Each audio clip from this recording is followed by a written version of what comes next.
Welcome back. Joining us now on the show is Mr. Krishna. He's president at the All India Rice Exporter Association. Mr. Rao, thank you so much for joining us. And the last 1 month or so for your sector clearly have been on the tough side, with government taking measures one after the other. First, it was about the non-basmati white rice export, then broken rice, then a duty on parboiled rice. And the last couple of days clearly have seen more measures come in sense of minimum export price as well. How is the sector dealing with it? What are your conversations with the government on this? Yeah, thank you, Manisha.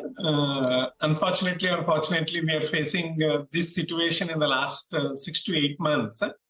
Since government has already come into election mode and every inflation data is not very favorable to rice.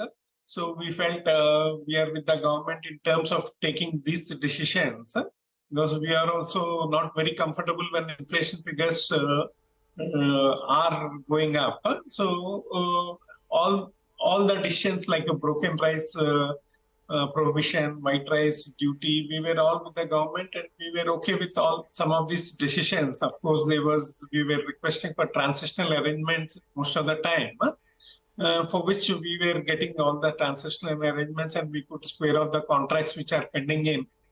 But of recently, I think, as you might be aware, parboiled also has come to a restriction. Prohibition in sense like they have imposed a duty of 20% effective last Friday. As per the notification, it mentions up to October 15th, there will be duty of 20%. Beyond October 15th, it is silent that if at all you need to do any shipments in this intervening period, you need to pay a duty of 20%. Beyond October 15th, once the new crop comes in, I think the farmer also needs good prices. So I think government has left that window open for us. So most of the trades, whatever we have concluded in the last 2-3 months, we have told the buyers either you pay 20% duty or wait for October 15th when the new prices will come in and we'll be more comfortable delivering you the cargoes. So Mr. Rao, there are international reports suggest that with all these measures that India has taken, it could impact almost 8 to 10 million tons of rice exports out of the country. Is there a number that you guys are putting out? Yeah, that is true. With the 3% broken rice export which have been prohibited and 7 to 8 million tons of white rice which has gone out of the shelf, I think that there's a lot of panic across Africa. And G20, most of these commerce ministers are already landed in Delhi. They are also regularly meeting the ministries. Of course, government is also not very saying as long as the situation improves. As soon as the situation improves, we are back in the market. That signals the government is also giving to these countries that once the new crop comes, once we are favorable with stocks, it's not a long-term restriction or provision. We are around the corner, so don't be too much upset like that. That sort of a message is going from the government. So for us also, particularly from the trade perspective also, we are also not, unlike 2007, we had a long ban of 4 years. Now we also feel it will be for a short-term duration of 5 to 6 months. Once the new crop comes, the crop is also expected close to 130 million tons. I think we have huge surpluses. So I think export is the only way to send this cargo for the farmer.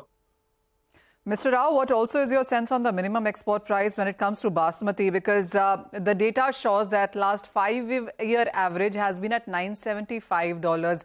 Last year average, if you look at various reports, also suggest that $1,100 is an average for the last 1 year. Would you say $1,200 in that sense is slightly higher?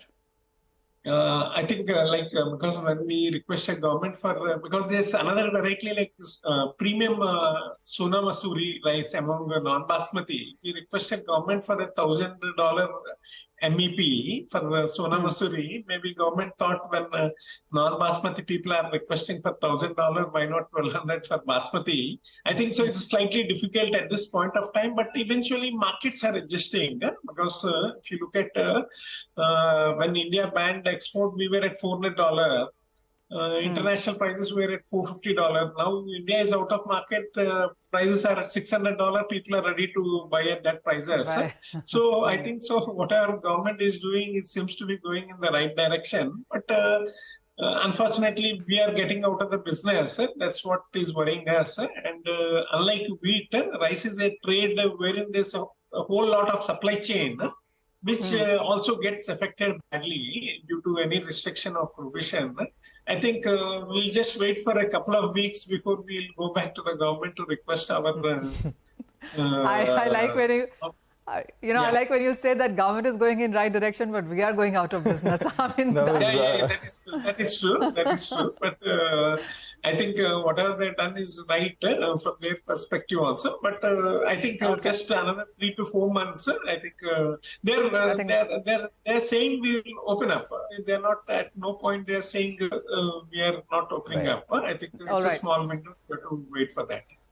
Manisha, thank you, sir, for joining in, giving us that perspective. We will most definitely, track developments out here in the next 3 to 4 months or so. The right direction that you spoke of, let's hope that they keep you in business as well. Take a short break, come back, get you more on the market.